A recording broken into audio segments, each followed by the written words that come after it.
The night still lingered over Palermo when he saw her for the first time. Wrapped in a torn blanket, she was asleep inside the car no one dared to touch, the car of the most feared man in the city. The air smelled of rain, and even the silence seemed to hold its breath. Adrian De Luca, the king of the underworld, stood there, unsure of what to do. That woman, fragile and lost, slept as if the world no longer had any power over her. For a moment, something he couldn't name froze him in place. The man who could have someone killed with a glance now hesitated before a sleeping stranger. She wasn't asking for shelter or pity, only rest. And in that fragile space between fear and fascination, Adrian understood what was happening. Destiny had just stepped into his car. He could have woken her. He could have told her to leave like he always did. But he didn't. Deep down, he recognized the same exhaustion he carried, the weight of someone who's fought for too long. And there, in that cold, forgotten parking garage, something began to change. He didn't know it yet, but hell was about to learn what love could forgive. It was almost 3 a.m. when Adrian De Luca walked into the hotel's underground garage. The concrete seemed to breathe under the weight of silence. The lights flickered in uneven intervals, stretching long shadows across the walls. His footsteps echoed firmly, the sound of a man reminding the world that the underworld never sleeps. And then he saw it, the impossible, a woman asleep in the passenger seat of his car. Her body was curled up, covered by that torn blanket. Messy hair fell across her pale face, where exhaustion looked older than the night itself. Adrian stopped, confused.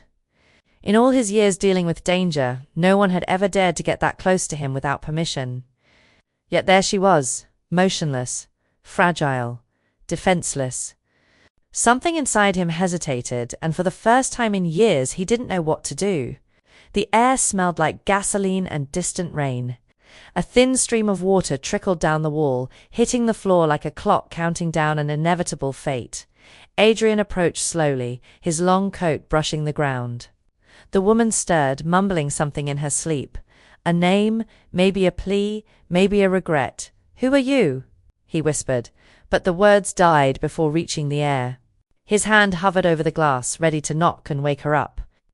But he couldn't. There was something sacred about that moment, as if the universe itself had paused just to watch her rest. His reflection in the window showed a face he barely recognized, a crime lord staring at his own humanity. And for a second he felt afraid. Not of her, but of what her presence might awaken. A gust of wind swept through the garage entrance, stirring leaves and dust. The city roared somewhere far away, indifferent. Adrian opened the door carefully. The metallic sound echoed like a secret being revealed. The woman flinched, instinctively pulling the blanket around her. "Hey," he murmured, voice low, almost a whisper. "Wake up slowly."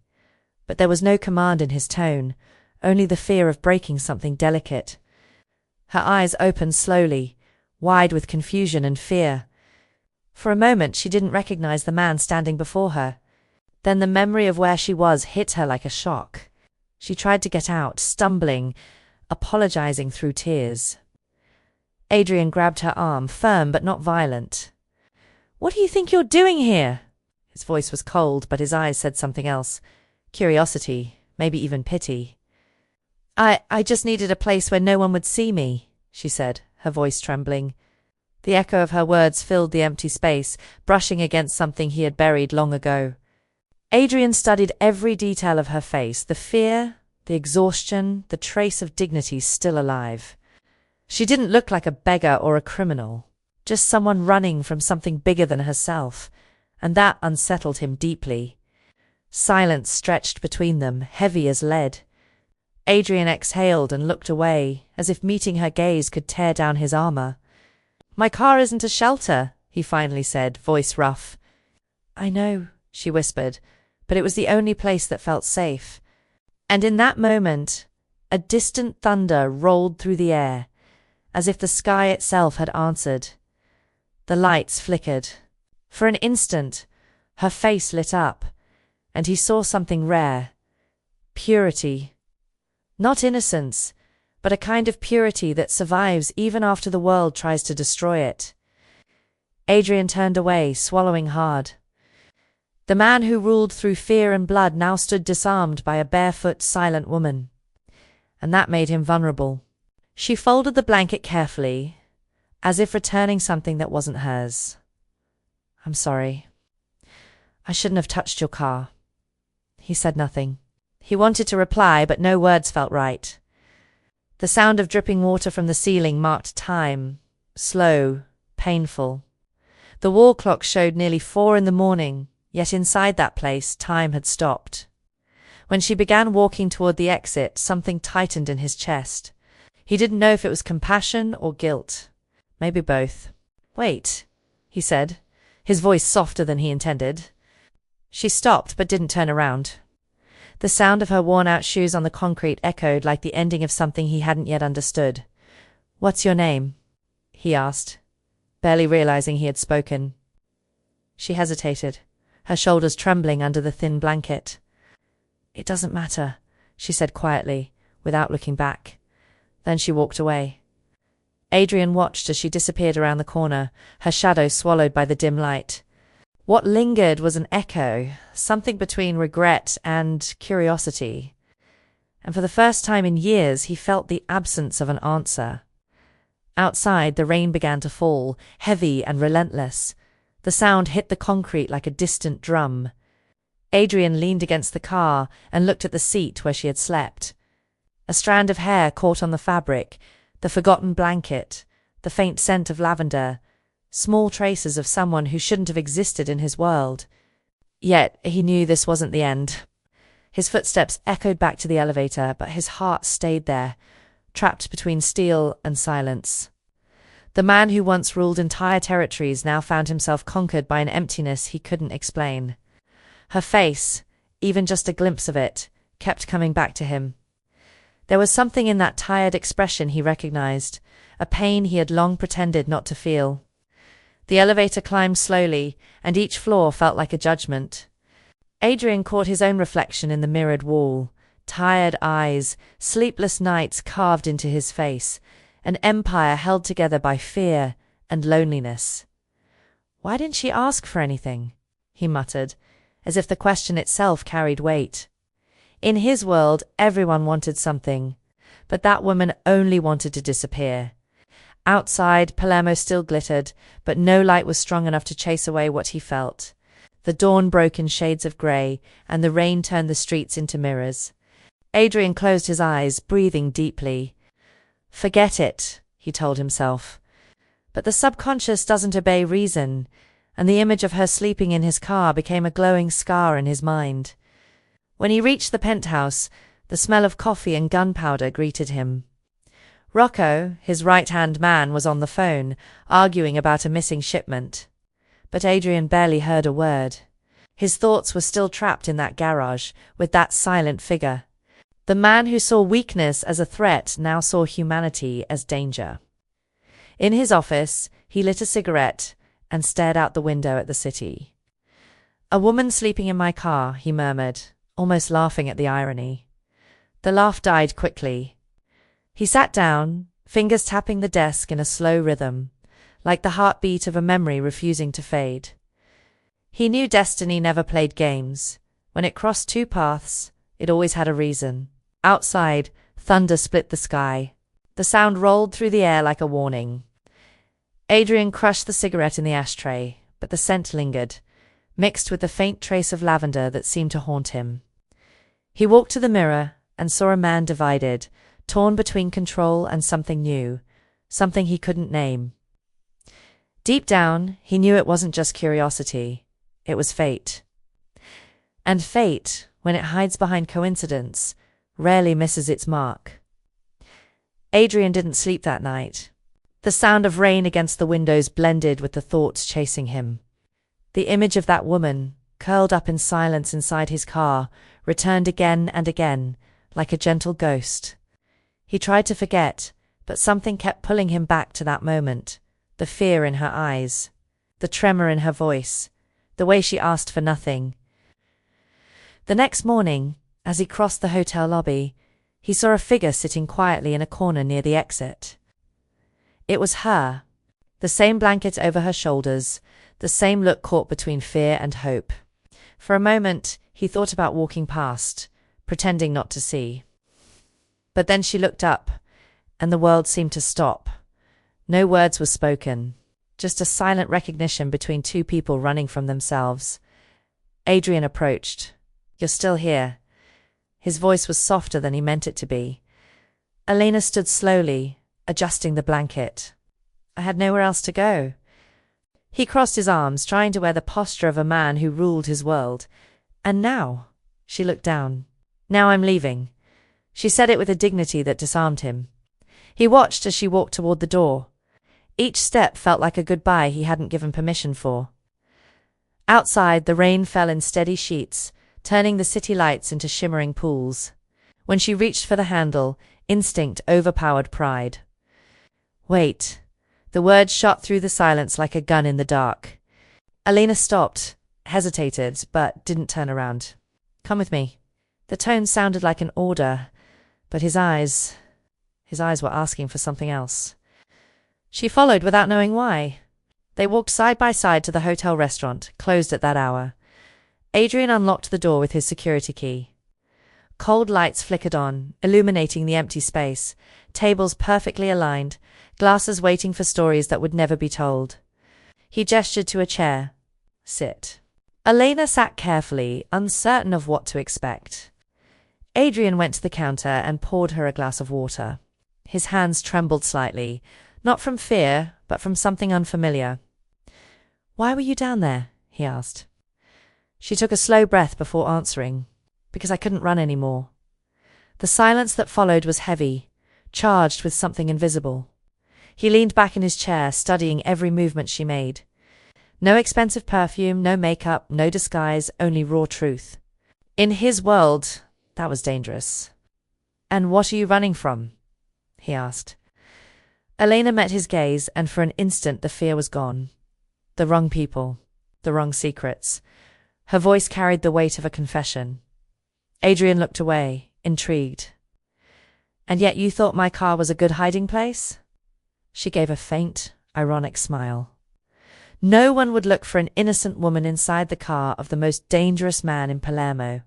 He fell silent, surprised. The sharp intelligence beneath her fragility stirred something in him. Elena wasn't a victim. She was a survivor. The clock neared noon. Sunlight filtered through the windows, scattering over the crystal glasses. For a moment, the scene seemed frozen in time. The king of the underworld and the woman who defied him simply by existing. "Do you know who I am?" he asked. "I do," she replied without hesitation. "And you're still here." Adrian rested his elbows on the table, leaning slightly forward. "Why?" Elena drew a breath. "Because I didn't ask for anything. And still you gave me water." The simplicity of her words hit him like a strike. In a world built on deals and threats, a gesture without motive felt revolutionary. He looked away, feeling something shift inside. Outside, the rain had stopped. The sun began to break through the clouds, throwing golden light across the glass. Adrian watched it touch her face. Soft, real, human. "I'm not used to people like you," he murmured. "And I'm not used to people like you," she replied, unafraid. For a heartbeat, silence became a bridge between them. He stood up, took his coat, and placed it gently over her shoulders. Elena looked at him, puzzled. "Why?"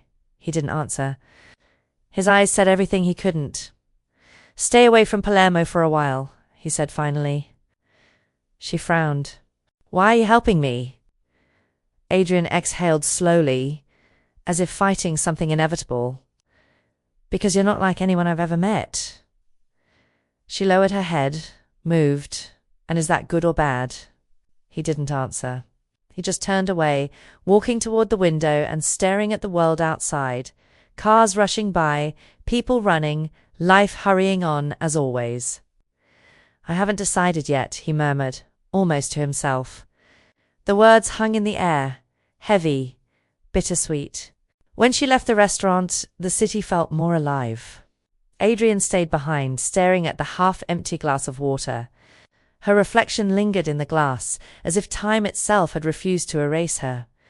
He ran his fingers across the tabletop, trying to push the thought away, but her voice still echoed inside him. Later, Rocco entered without knocking. The shipment arrived. Adrian nodded without looking up. "Leave it outside." His tone was distracted. Rocco frowned, sensing something off. "Everything's okay, boss?" Adrian gave a tired half-smile. "A woman slept in my car, Rocco, and I'm still trying to figure out what that means." Rocco chuckled, unaware of the weight behind the words. "Want me to find out who she is?" Adrian hesitated. "No." Rocco stared, surprised. "You sure?" Adrian nodded slowly. Some mysteries are more dangerous when you try to solve them. But deep down he knew. This mystery had already chosen him. When night fell again, he returned to the garage. The same car, the same scent of rain and rust. The blanket was still there, forgotten, like a living memory. He picked it up and folded it, placing it carefully in the trunk without knowing why. A small, almost childish gesture, but enough to admit the truth. That woman had left a mark. As the garage sank into shadow, Adrian lit a cigarette and watched the flame flicker. "You didn't ask for anything," he whispered into the emptiness. "And maybe that's why you took everything."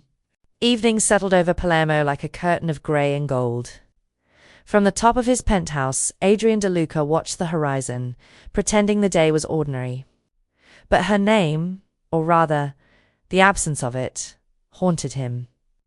The woman who had slept in his car remained without an identity, like a secret the city itself had forgotten.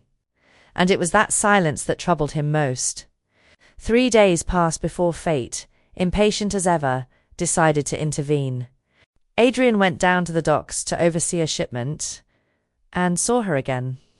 She was sitting near the warehouses, a small backpack at her feet, eyes fixed on the sea. Simple clothes, hair tied up hastily, a calm expression. She looked out of place, even within her own sadness. He hesitated before approaching, like someone afraid to disturb a dream. "Are you following me?" he asked, his voice roughened by the wind. She turned, startled but unafraid. "No. It's just that the world's too small for people trying to disappear." Her answer disarmed him. Adrian said nothing, tasting the salt in the air, feeling a strange kind of peace.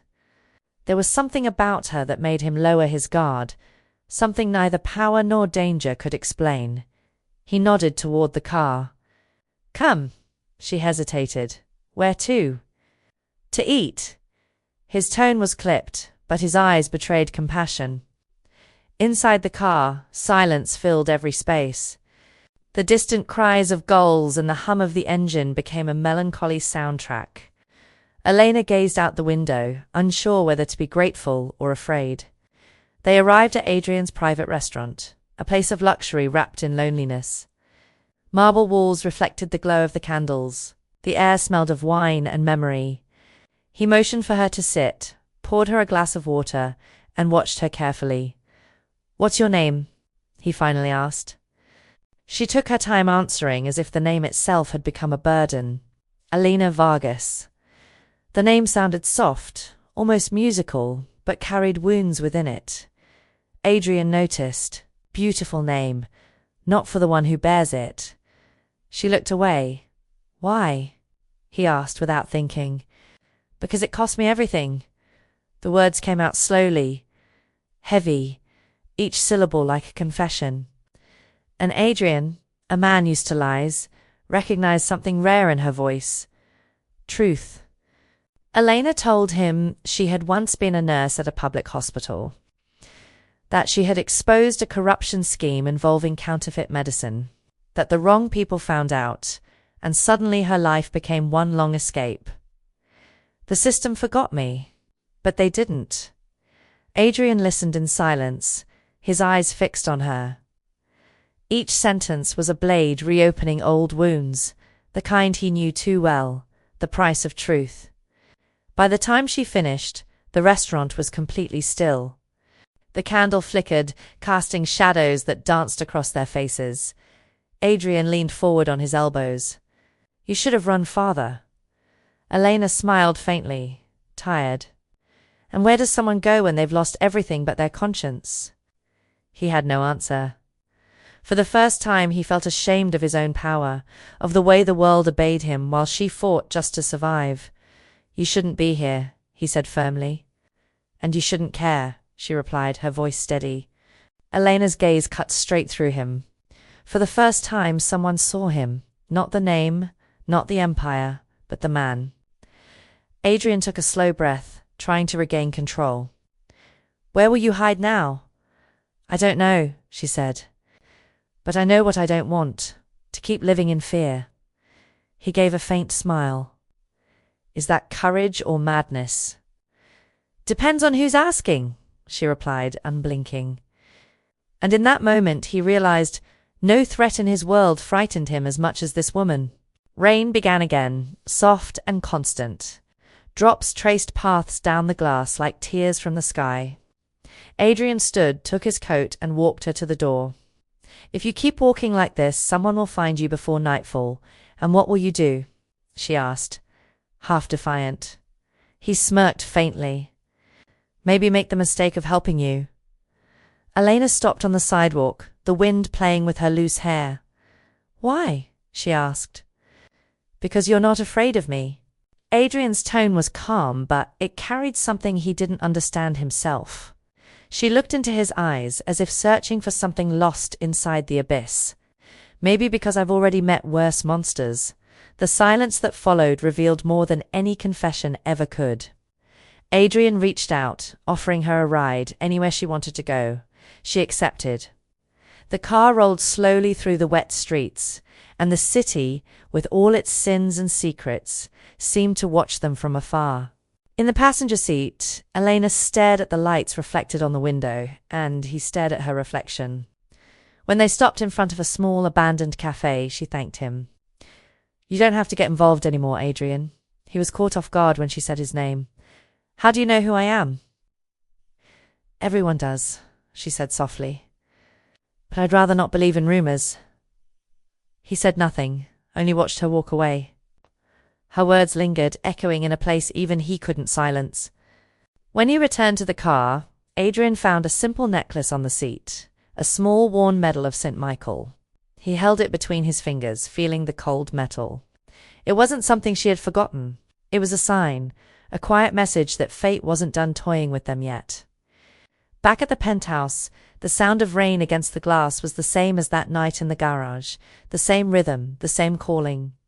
Adrian placed the necklace on the table beside an unlit cigarette. He stood there for a long time, staring at the faint reflection of a flame that never burned. Elena Vargas, he whispered, and without realizing it, he smiled for the first time in years. But deep down he knew that smile wasn't peace. It was the beginning of his ruin. Adrian De Luca's mansion sat hidden in the hills outside Palermo, surrounded by mist and whispering pines. To reach it, one had to travel a narrow road where the asphalt seemed to dissolve under time's weight. The iron gates opened slowly, revealing a modern fortress, grand, cold, and unwelcoming. The home of a man who no longer trusted even his own shadow. Elena watched from the passenger seat, her eyes scanning the view with awe and unease. It didn't look like a home. It looked like a mausoleum. Every wall, every polished surface reflected the distance between wealth and peace. When the car stopped, Adrian stepped out first, silent as always. You're safe here, he said without meeting her eyes. But something in his tone sounded less like an order and more like a plea. Inside, the air smelled of metal and fresh flowers. White marble floors glowed under soft chandelier light, giving the place an almost ethereal feel. Elena followed his steps, the sound of her heels echoing like faint piano notes. Guards watched from a distance, alert, suspicious. None dared to speak, but their eyes said everything. No one understood why she was there. You can stay in the room upstairs, Adrian said, handing her an old brass key. There are clothes, food, and enough silence. Elena nodded, unsure whether to thank him.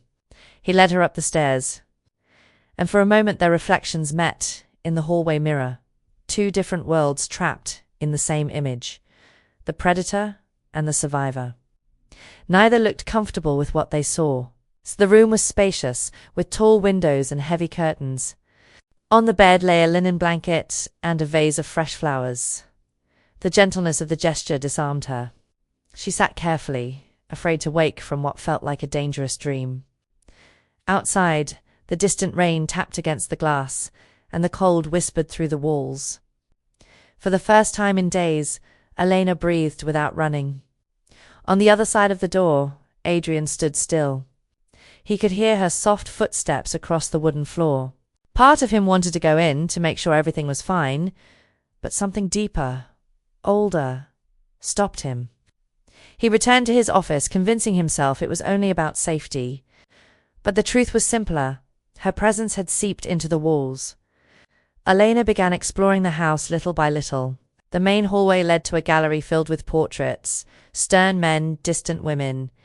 The history of the De Luca family painted in strokes of pride and solitude. One photograph stood out, a little girl with dark hair and a shy smile surrounded by flowers.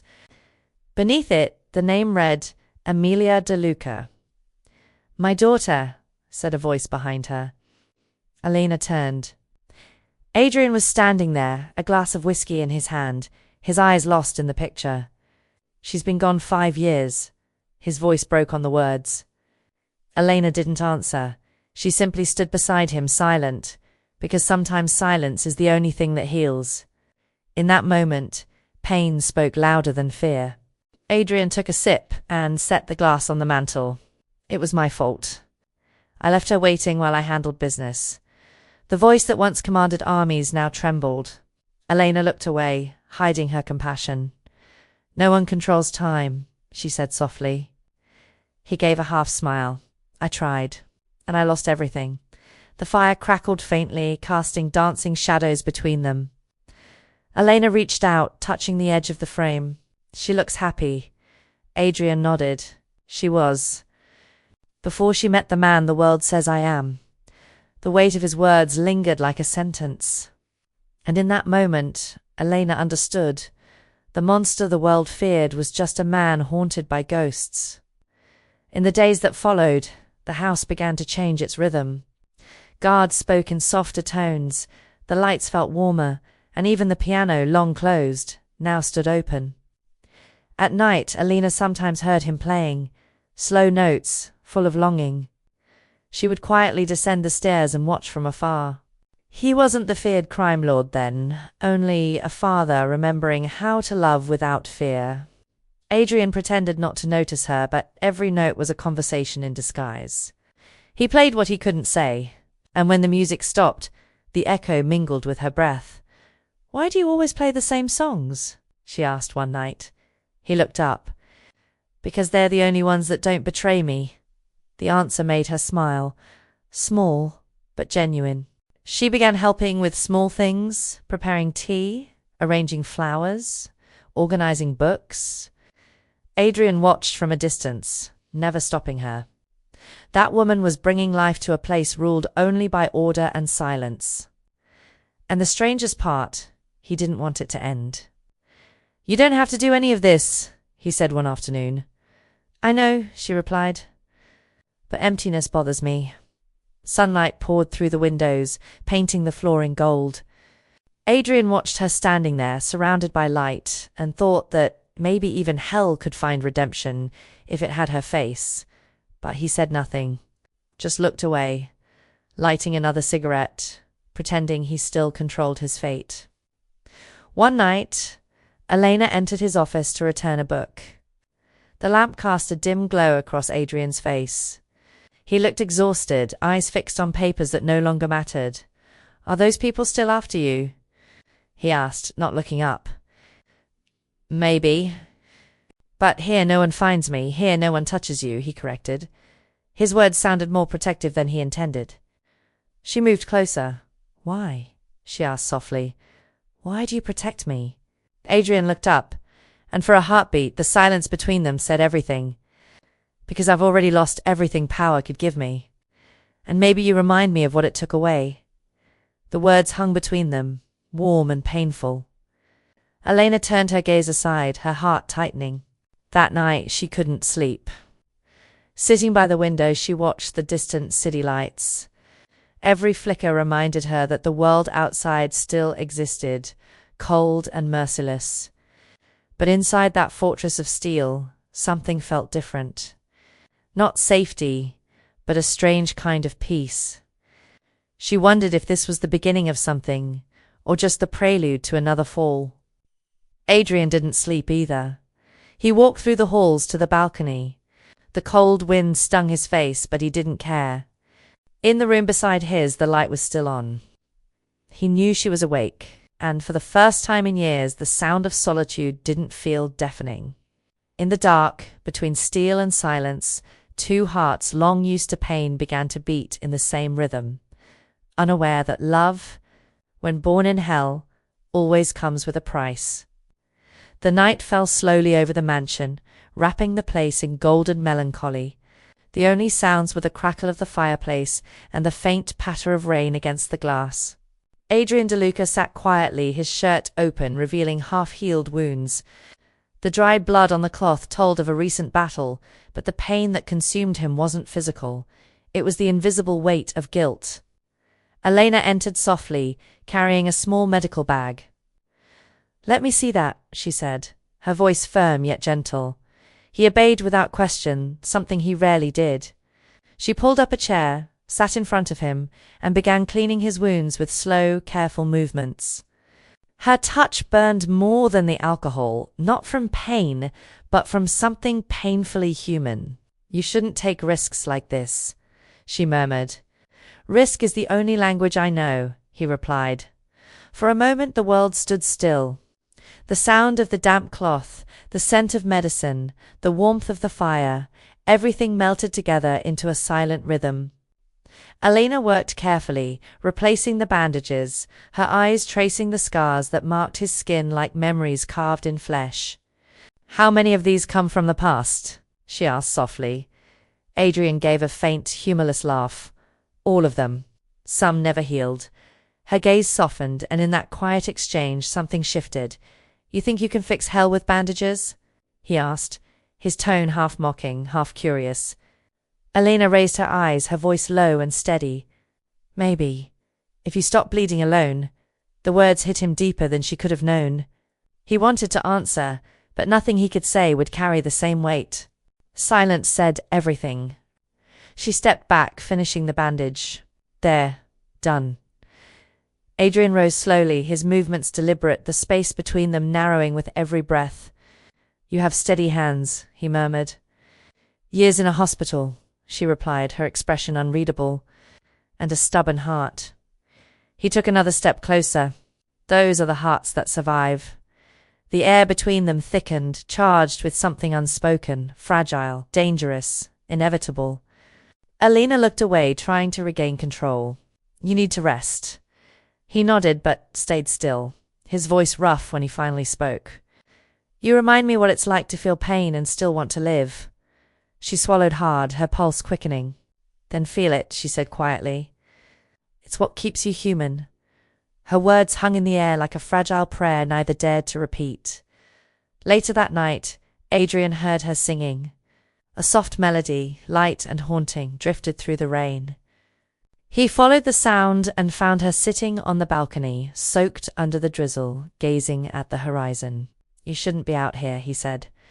"And you shouldn't be listening," she replied, a faint smile ghosting her lips. "Is this how you face fear?" he asked. "By singing," she said, her eyes distant. "It's how I keep from sinking." He walked closer, the rain catching in his hair. The wind carried her scent, faint and sweet, and for a moment time seemed to forget them. "You know what scares me the most?" he said. "What?" "The calm you bring." She turned her head toward him, her voice steady, her gaze sharp enough to cut through the dark. "Maybe because I've already lived inside chaos," she whispered. "And I learned that silence can scream too." He sat beside her without another word. The rain fell over both of them, cold, persistent, unrelenting. You should hate me, he said after a while. I don't know how to hate someone still trying to hide what's left of their good side. He looked away, his chest tightening. You don't know what I've done. I don't need to, she said softly. I just see who's standing in front of me now. A flash of lightning crossed the sky, lighting his face for a heartbeat, powerful and broken all at once.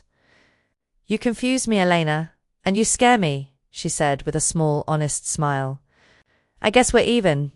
He laughed, really laughed, and the sound was clean, unguarded, something he hadn't heard from himself in years. And in that laugh, something inside him thawed. The days that followed carried a strange peace. Elena tended to him quietly, and Adrian pretended not to notice how much he depended on her presence. Sometimes she caught him watching her, not with hunger, but with something gentler, something he didn't understand. He saw her arranging flowers, reading by the window, smiling at nothing.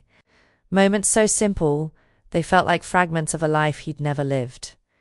One evening, she found him standing by the piano in the library. Play again, she said softly. He didn't question it, just sat and let his fingers find the keys. The melody flowed through the room, heavy with the kind of truth that only music can carry. Elena leaned against the wall, her eyes glistening, and a single tear fell before she could stop it. When the last note faded, he looked at her. Why are you crying? Because it's too beautiful, she whispered. Too beautiful to come from someone who doesn't believe in anything anymore. He stepped closer, his voice barely above a breath. Maybe I'm learning to believe again. She looked up at him, her eyes searching. And what taught you that? The word escaped him like a confession, raw and defenseless. Elena froze, her heart twisting. There was no lie there, only truth. And truth spoken that way had the power to destroy walls. Thunder rolled outside, echoing their silence. Elena turned away, hiding her trembling hands. Don't say that. Why not? 'Cause it's too late for both of us. Neither spoke again. The wind filled the space between them, howling like a warning. They stood still, breathing the same air, pretending fate wasn't watching. The next morning she found him asleep on the couch, his face calm for once. She covered him with a blanket, her fingers brushing his hair. There was something tender in seeing him like that, unguarded, human. Adrian stirred, opening his eyes. I thought you were gone, and I thought you'd never wake up. Looks like neither of us, he said with a faint smile, is lucky with endings. She smiled softly. Maybe it's not the end yet. He reached out, his fingers touching hers. Just a brief contact, but it felt like the world paused. In that moment, as she stepped back, Adrian understood what he'd been avoiding all along. Power, fear, control, none of it brought him peace. Elena did. She was the only thing that felt real.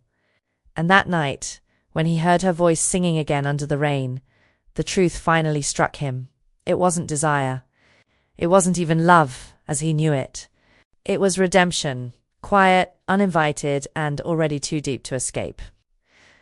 Dawn crept over Palermo in a slow, uncertain haze, wrapping the city in mist. The mansion remained silent, but within its walls, suspicion began to stir. Rocco watched from a distance, uneasy. Elena's presence had changed everything, the rhythm of the guards, the air, even the way Adrian breathed. Fear no longer ruled the house. Something else did. Rocco approached the balcony, his voice low. That woman, do you even know who she is? Adrian didn't look away from the skyline. I know enough. Women like her don't just show up out of nowhere, Rocco pressed. When they do, it's for a reason. The silence between them was heavy, but Rocco kept going. She could be bait, a cop, or something worse. Adrian exhaled slowly, smoke curling into the cold air. And what if she's just someone tired of running? Rocco frowned. Tired or not, she's going to make you weak. Their fear is what keeps you alive. Adrian turned his gaze toward him, calm but sharp as steel. Then maybe it's time I die a little. Rocco froze, unsure if he'd heard right. There was something dangerous in Adrian's tone.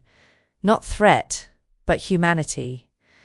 And in his world, humanity was always the most fatal mistake of all.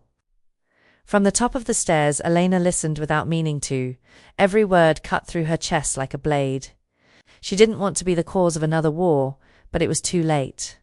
Ever since the night she fell asleep in his car, destiny had chosen for both of them. She returned to her room, convincing herself that leaving was the right thing to do. Yet when she looked at her suitcase, she couldn't bring herself to pack it. The next morning, Adrian found her in the kitchen making coffee.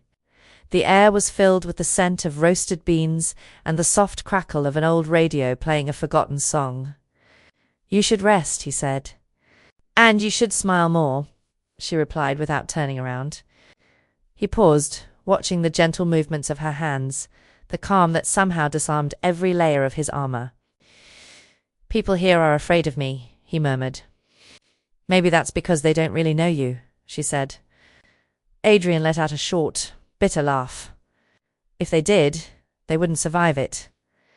Alina turned to face him, her eyes steady. "Then maybe it's time you lived a little lie."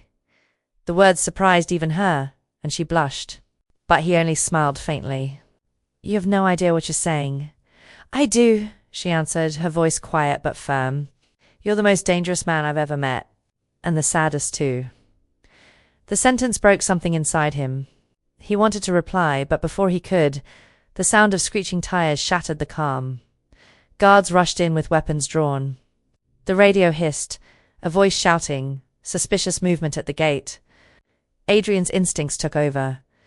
"Stay here," he ordered. Elena tried to speak, but he was already gone. Outside, the wind howled. The iron gate was half open, a car's headlights cutting through the rain. Adrian stepped forward, his black coat whipping in the wind. "Who's there?"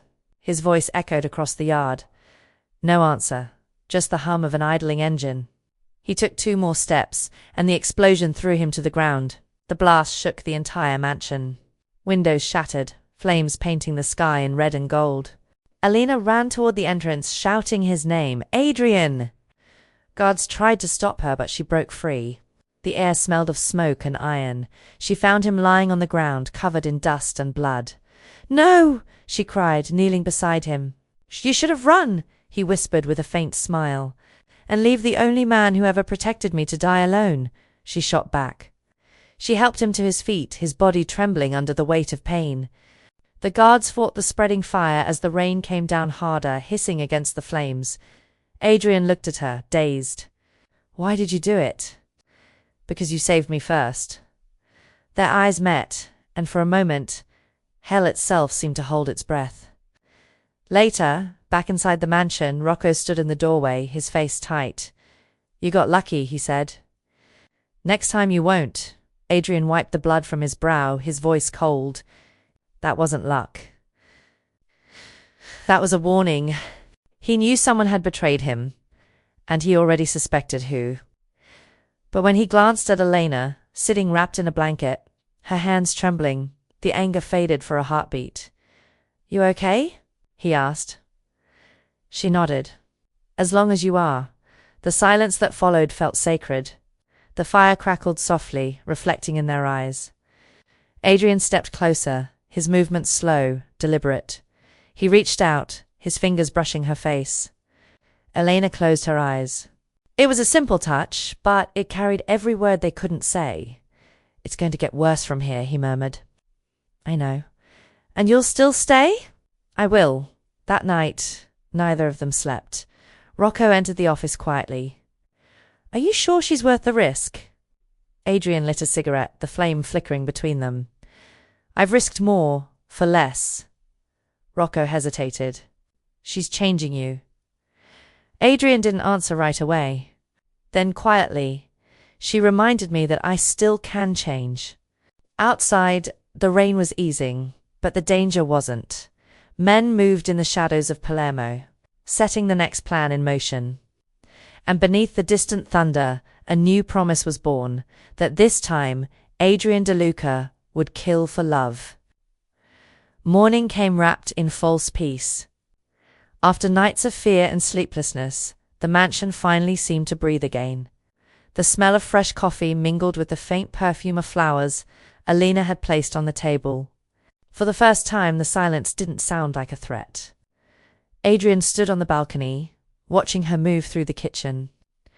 And a strange thought crossed his mind. Maybe this was what people meant when they talked about peace. Alina laughed softly as she fought with the old stove that kept going out. The sound of her laughter filled the house like sunlight. Adrian stepped closer without announcing himself, just to listen. That sound was dangerous. It stirred places in him that had long been dead. "You'll burn the coffee if you keep daydreaming," he said, leaning against the doorframe. She turned, startled, then smiled. "Then sit down and teach me how to do it right." He sat, crossing his arms with mock impatience. "I don't teach. I give orders." "And I don't obey," she said, teasing. "I try." The words drew a rare, genuine smile from him. Alina noticed it instantly, how that smile made him look alive again. "Now that," she said softly, "that looks human." He looked away, embarrassed. "Don't get used to it." The smell of coffee spread through the house. Upstairs, Rocco watched them from the railing. His eyes were cold, distant, full of something dark. To him, Alina was a threat, a crack in the armor of the man he followed. He's changing, he thought, a mix of fear and resentment twisting inside him.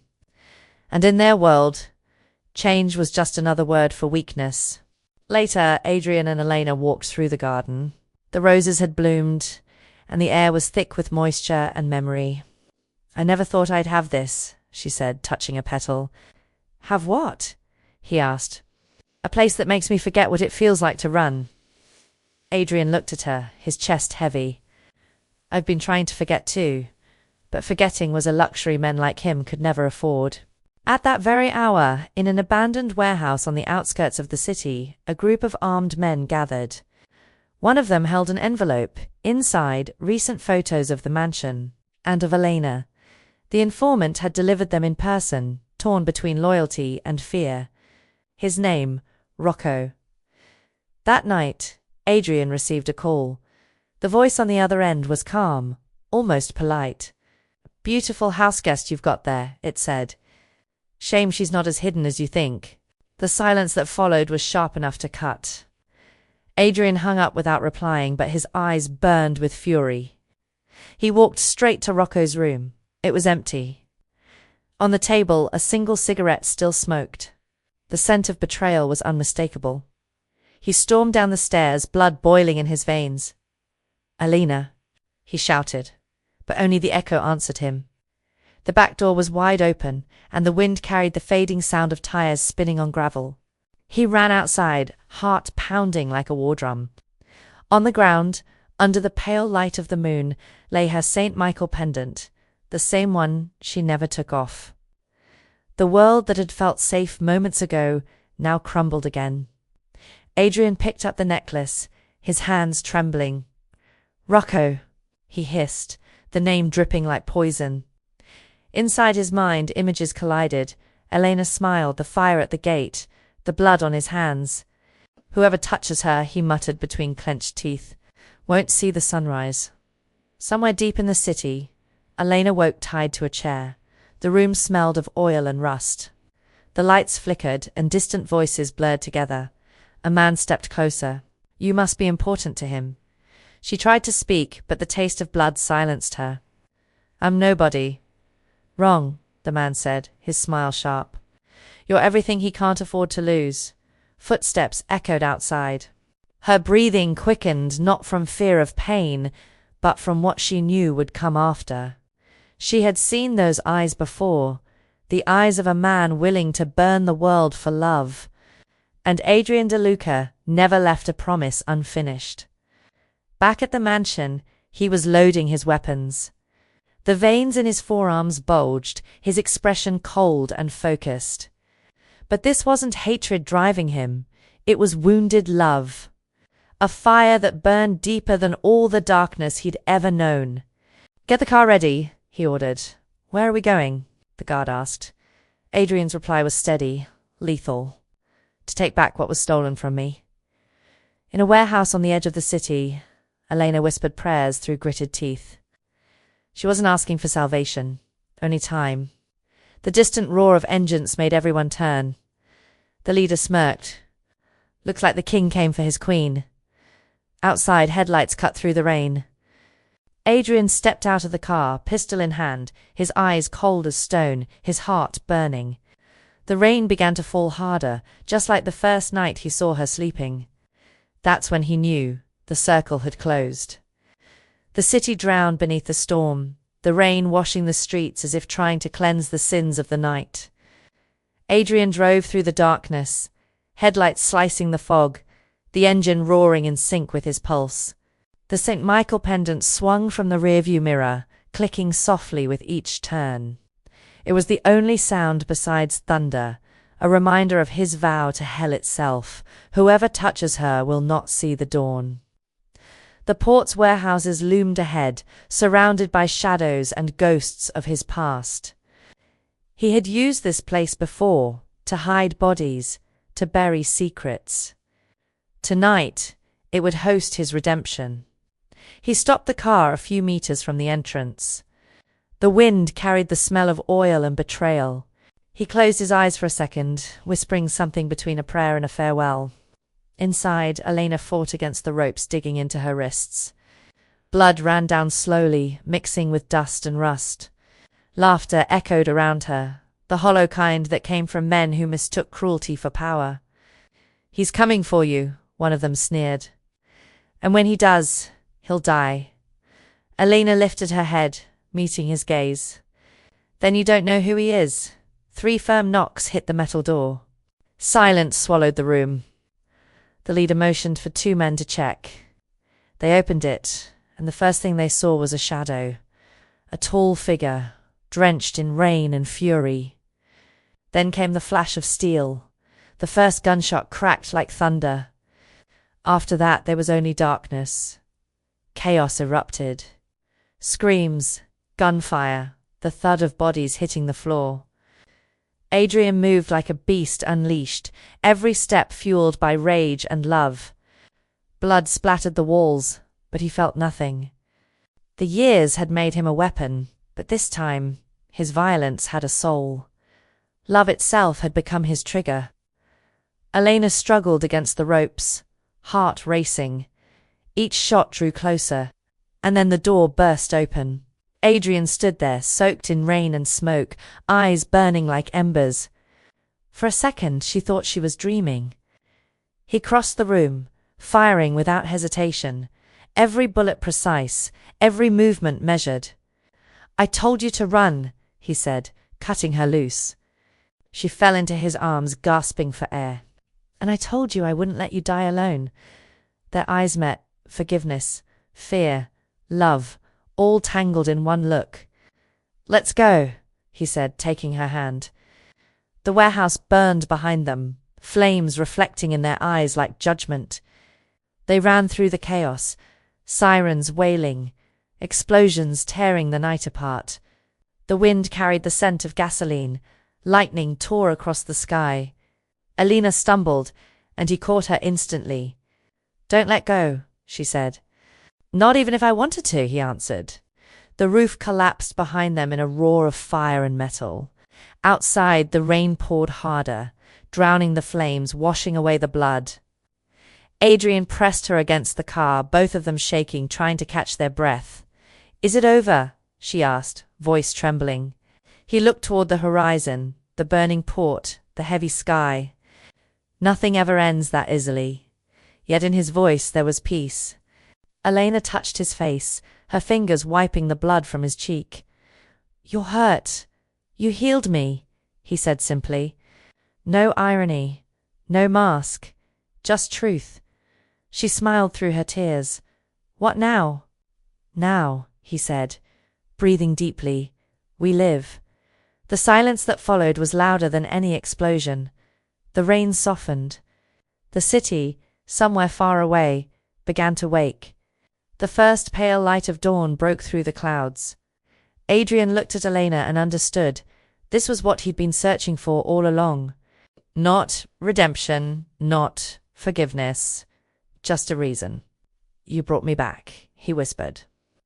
"From a place No one ever returns. She held him, and his body finally relaxed. For the first time, Adrian De Luca no longer looked like the most feared man in Palermo. He just looked like a man, one who had walked through hell for love. But somewhere deep in the city, in a forgotten alley, Rocco watched from afar. His face was bruised, his eyes cold. He lit a cigarette and looked at the sky beginning to lighten.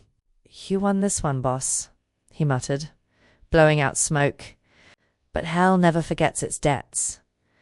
The sea was calm that morning, and the wind carried the salty scent of a simple life. Months had passed since the night of the fire, and no one in Palermo spoke Adrian De Luca's name anymore. His empire had collapsed in silence, like a legend time decided to erase.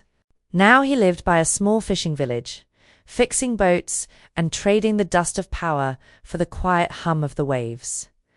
The sun rose slowly, painting the horizon gold. Adrian walked barefoot on the wet sand, his gaze lost in the distance. His hands, marked by old scars, now held simple tools: wood, salt, iron. Each hammer strike was a kind of prayer. The hell inside him was beginning to fade. For the first time in years, he felt silence as a blessing, not a punishment. From the porch of their small house, Elena watched him. She wore a light dress, her hair loose in the breeze. Her serenity contrasted with the man he once was. Sometimes she saw him chatting with fishermen, laughing at silly jokes, helping a child pull in nets. He seemed different, but at night, when the sea turned dark, she still saw him wake suddenly. His ghosts never let him sleep completely. One afternoon, she found him sitting by the shore, a cigarette unlit between his fingers. "Do you still think about what you left behind?" she asked. He took a while to answer. "I didn't leave it. I carry it with me. I just learnt not to let it define me." She sat beside him, eyes on the same horizon. "Then maybe what's left of us is that what the world tried to break but couldn't." The wind blew stronger, and the St. Michael pendant hanging from her neck swayed. Adrian touched it gently. "Never take this off." "I never took you off," she whispered. The silence that followed was light, as if time itself had forgiven them. A bird flew low over the water, and for a moment they both smiled, a tired but sincere smile. Elena began teaching the village children how to read, while Adrian fixed boats and engines. The money was little, but enough. At night, they ate by lamplight, laughing at their own improvisation. And sometimes, when the sound of the waves covered everything, she heard him whisper, "If hell exists, it's because someone needed a place to cry alone." One day, an old fisherman asked his name. "Luca," he replied without thinking. The man nodded. "Good name. Name of a new beginning." Elena overheard and smiled. In that moment she understood. He wasn't running anymore. He was finally letting himself be someone else. The man once feared by all now fixed broken boats. And in his own way, broken hearts. Time passed without hurry. Wrinkles began to draw lines on his face, and silver strands appeared in her hair. Yet there was peace. In the mornings he watched her prepare coffee. In the afternoons they walked along the beach, talking little, as if everything that mattered had already been said. Sometimes a look was enough. One night Elena woke and found his side of the bed empty. She saw him standing by the shore, staring at the sea. "Can't sleep?" she asked. "Not really," he said. "What keeps you awake?" "The thought that I didn't deserve any of this." She came closer, resting her head on his shoulder. "That's what grace is, Adrian. None of us deserve it. We just accept it." He held her in silence. The moon shimmered on the water like an ancient promise, heaven and sin finally at peace. When dawn came, the world felt suspended. The sea gleamed, and the breeze smelled like redemption. Elena took his hand and smiled. "Why did you stay that night?" Adrian looked toward the horizon. "Because when you fell asleep in my car, I realized that power meant nothing if I couldn't wake you." She leaned her head on his shoulder, and he smiled. The man who once ruled the underworld now lived by mending what the sea returned: wood, nets, hope. And in a way, he was mending himself.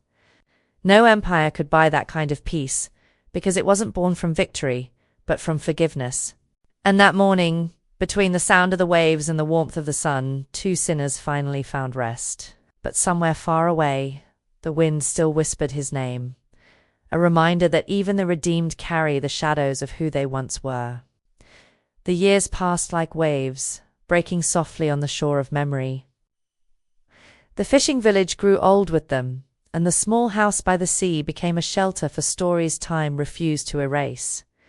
Adrian DeLuca was no longer a feared name, only a man with worn hands and calm eyes who had learned the value of silence. Elena, beside him, walked slowly, with the same tenderness as always, as if love were the last miracle left in the world. Mornings stayed golden, smelling of salt and hope. The little clinic they built with the villagers was modest but full of life, faces forgotten by the big city. Adrian handled the repairs while Elena taught, listened and comforted. The past didn't matter. Sin had turned into purpose, and every gesture was a quiet form of forgiveness. Outside, the old black car rested under the sun, covered in dust and memories. No one knew its story, only that sometimes Elena sat inside for hours, silent, staring at the horizon. One afternoon, Adrian found her there, lost in thought. "What are you thinking about?" he asked. She smiled. "The first time I saw you, I was asleep, and you didn't have the heart to wake me." He chuckled softly. "And since then, I've never really slept again." The sound of the sea filled the air, gentle and constant. Adrian sat behind the wheel, and for a moment, the world felt like it had turned back in time. "That day I found you here," he said, "the whole world woke up different." Elena leaned her head on his shoulder and closed her eyes. "Sometimes God writes beginnings in the places we thought were endings." The wind blew softly, carrying the scent of salt and flowers. The sunset painted the sky red, and the cries of seagulls mingled with the rhythm of the waves. Adrian took her hand, holding it with the tenderness of someone touching something sacred. "If hell was the price," he whispered, "I'd pay it all again, for you." Elena squeezed his fingers and smiled gently. "Then that's what saved us. Not the easy love, but the love that stayed after everything was gone." He looked at her in silence, and time itself seemed to stop. There was no more pain, only the certainty that even in ruins, something beautiful had bloomed. In the distance, a child ran along the shore, laughing. Life went on, and it was beautiful, despite everything. Adrian watched the sea, feeling the weight and lightness of his own story. "You know, Elena," he said, his voice thick with emotion, "we spent our lives running from who we were, but in the end, that's what brought us together." She looked at him tenderly. Two tired sinners, and a love that refused to die. The sun sank slowly, painting the sky in shades of gold and grey, and in that moment, nothing else existed but the two of them, the sound of the sea, the touch of their hands, the echo of a love that had survived hell itself. The invisible camera would pull away, showing the old car, the calm sea, and the small house glowing under the fading light. And so the story ended as it began, in silence, filled with everything words could never say. If you enjoyed this story, subscribe and turn on notifications. Many more tales of love, fate, and redemption await you.